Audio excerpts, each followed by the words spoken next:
අපේ database එකේ subject එකට දාලා අපි කතා කරන question series එකේ question set 38 තමයි අද අපි කතා කරන්න බලාපොරොත්තු වෙන්නේ. මේකෙදිත් අපිට questions හතරක් තියෙනවා.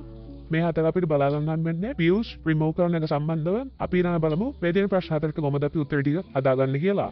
මේ විදිහට මම අපේ description software එක open කරගත්තා. අපි ඊළඟට අපේ ප්‍රශ්න එක කතා කරගෙන යමු. ඒකෙදී අපිට පළවෙනි ප්‍රශ්නේ කියලා තියෙන්නේ අපේ max selling price කියලා අපි හදාගත්ත view එක remove කරන්න කියලා. අපි බලමු ඒකට අදාළ query එකත් කොහොමද හදාගන්නේ කියලා. මේ දින අපි ඒකට පාවිච්චි කරන query එක. ඒකෙදී අපිට drop view කියන එක පාවිච්චි කරලා අපිට අවශ්‍ය ඕනෑම view එකක් drop කරගෙන ගැනීම හැකියාව තියෙනවා. අපි වෙන execute කරගෙන බලමු අපේ max selling price මෙන්න මේකේ view එක අපේ මේ database එකෙන් drop වෙනවද කියලා. මම මේක මේ විදිහට run කරගන්නවා.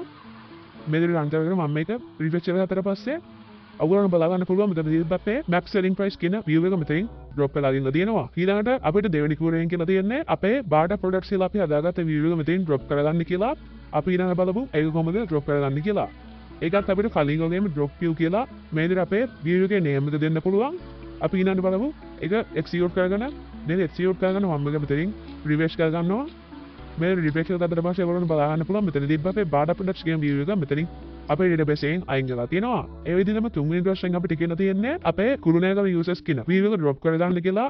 අපි ඒකත් මේ විදිහට query එකක් හදාගන්න තියෙනවා drop view කියලා කුරුණෑගල users දෙන්න දීලා අපි මේකත් run කරගෙන බලමු. මේ තියෙන අපේ කුරුණෑගල users කියන view එක මේ විදිහට මේක run කරගත්තාට පස්සේ මම මේක refresh කරගන්නවා. මේ refresh කරගෙන ගියාට පස්සේ ඒගොල්ලන්ට බලා ගන්න පුළුවන් මෙතන තිබ්බ කුරුණෑගල users කියන එකත් මෙතනින් drop වෙලා තියෙනවා. ඒ විදිහටම අපිට හතරවෙනි ප්‍රශ්නේ කියලා තියෙන්නේ අපේ GRN view කියන මෙන්න මේ view එක අයින් කරගන්න කියලා. අපි ඒකත් මේ විදිහට අයින් කරගමු. මේ රන් කරගෙන අපි මේක මෙතනින් refresh කරගන්නවා.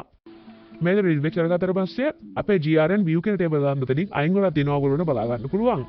මේ විදිහට තමයි අපේ question set 38 එකට වදාළ ප්‍රශ්න උත්තර ටික අපිට බලා ගන්න හම්බෙන්නේ. අපි question set 39 එකත් ඊළඟ වීඩියෝ එකදී දෙමු.